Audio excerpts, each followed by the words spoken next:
উফ, কি ছিল আর কি ছিল না, কারা ভাঙলো, ছি ছি ছি ছি, যারা ভেঙেছিল তাদের ধিক্কার দিতে হয়। এমন একটা বিস্ময়কর স্থাপত্য, শিক্ষাকেন্দ্র, লাইব্রেরি, দর্শন কেন্দ্র, চিকিৎসা শিক্ষা কেন্দ্র, কারা বই কারা পুড়িয়েছিল? গাইডরা বলছে আলাউদ্দিন খলজির নাকি খলজি রাজ্যের সময় এগুলোকে ধ্বংস করা হয়েছিল। তো ওরা তো লুণ্ঠন করতো, ওরা কি বই পড়াতো না? তো বই কারা পুড়িয়েছিল? বই পড়ানো কাদের লক্ষ্য ছিল।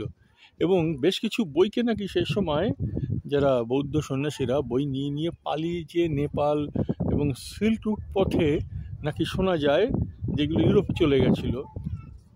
তাহলে বইগুলো কারা পুড়িয়েছিল প্রশ্ন, তাহলে সত্যি করতে হয়।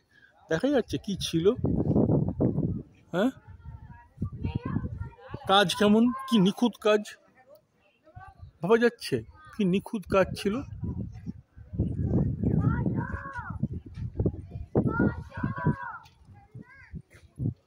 ওই একটা ঘর দেখা যাচ্ছে, সেই ঘরটার কাজ কি নিখুঁত।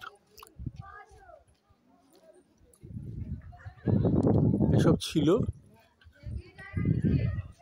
রক্ষা করাও চলছে, প্রক্রিয়া চলছে, কিন্তু আসল ইতিহাস বা এর যে ঐতিহ্য পুনরুদ্ধার যে জন্য তৈরি হয়েছিল সেই কারণটা আবার হোক না, সেই চেষ্টা নেই, বিপরীত চেষ্টা আছে। সবচেয়ে মজার কথা হলো আমরা ঘুরে ঘুরে দেখলাম যে বিহারে কোনো বিহারি বুদ্ধিস্ট নেই। যারা ভাঙতে হয় তারা আছে, কিন্তু সংসারী বুদ্ধিস্ট যারা বৌদ্ধ ধর্মকে মানে নেই।